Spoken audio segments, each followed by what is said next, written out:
মাঝে মধ্যে রান্না করতে গিয়ে ভীষণ কনফিউশন হয়, কি রান্না করি। আর ওই তো এক সবজি, আলু ছাড়া কিছু ভাবতেই পারি না। আজকেও ঠিক সেরকম, আলু দিয়ে কি করব কিছু ভেবে পাচ্ছি না। আলুগুলো কেটে নিয়ে এরকম করে তেলের মধ্যে লাল করে ভেজে তুলে রাখছি। এবার ভাবছি আলু পোস্ত বানাবো না আলুর দম বানাবো।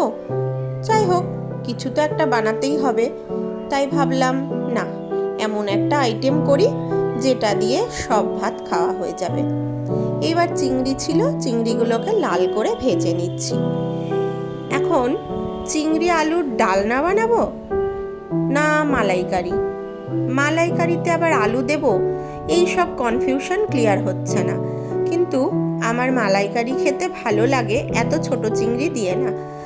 আর চিংড়ি মাছে মালাইকারি ওই মিষ্টি মিষ্টিটাও এখন ঠিক খেতে ইচ্ছা করছে না। জ্বরের মুখে আমার খুব স্পাইসি খেতে ইচ্ছে করছে। তাই মাছগুলোকে লাল করে ভেজে তুলে নিয়ে ওই তেলেই আমি তেজপাতা ও জিরে ফোড়ন দিয়ে দিয়েছি। সবুজ পাতা দেখে ভাববেন না যে কি পাতা দিয়ে দিলাম, গাছ থেকে টুক করে তুলে এনেছি। আর এই যে আমি এখানে একটা মশলা তৈরি করেছি। এই মশলাটার মধ্যে দিয়েছি কাজু বাদাম, পোস্ত আর গ্রেট করে রাখা নারকেল, আর দিয়েছি আদা, পেঁয়াজ, রসুন, শুকনো লঙ্কা আর গোটা গরম মশলা। মশলাটা ভালো করে তেলের মধ্যে দিয়ে হলুদ দিয়ে আর নুন দিয়ে ভালো করে কষতে হবে। কারণ নারকেলের আমি দুধ ইউজ করিনি, আমি গ্রেট করা নারকেলটাই দিয়ে দিয়েছি। আর এটা যতক্ষণ ভালো করে না কষা হবে ততক্ষণ নারকেলের মালাইটা কিন্তু বেরিয়ে আসবে না। সেই কারণে অনেকক্ষণ ধরে এটাকে ভালো করে মিডিয়াম ফ্লেমে গ্যাস কমিয়ে ঢাকা দিয়ে অল্প করে জলের ছিটা দিয়ে মশলাটাকে কষতে হবে। দেখো এখানে কিন্তু মশলা আমার নিচে লেগে আসছে আর তেল বেরিয়ে আসছে। আমি সামান্য সামান্য করে গরম জল দিচ্ছি আর মশলা কষছি। এই মশলা কষার মধ্যেই কিন্তু গ্রেভি রেডি হয়ে যাবে। এবার চিংড়িগুলোর ভেতরে যদি এই জুসগুলো না ঢোকে তাহলে তো টেস্টই পাবো না।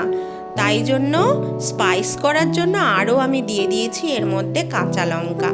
তোমাদের কার কার এরকম খেতে কিছু ইচ্ছে না করলে ঝাল ঝাল খাবার খেতে ইচ্ছে করে আমাকে কিন্তু কমেন্ট করে জানাবে।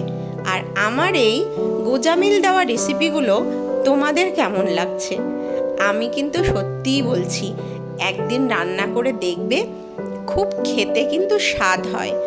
আর একটু অন্যরকম রান্না করলে তো ক্ষতি কি? সবসময় যে বাধা ধরা একই ছন্দে রান্না করতে হবে তার তো কোনো মানে নেই। দেখো রেডি আমার মালাই চিংড়ির কনফিউশন। নামটা কেমন দিয়েছি বলো?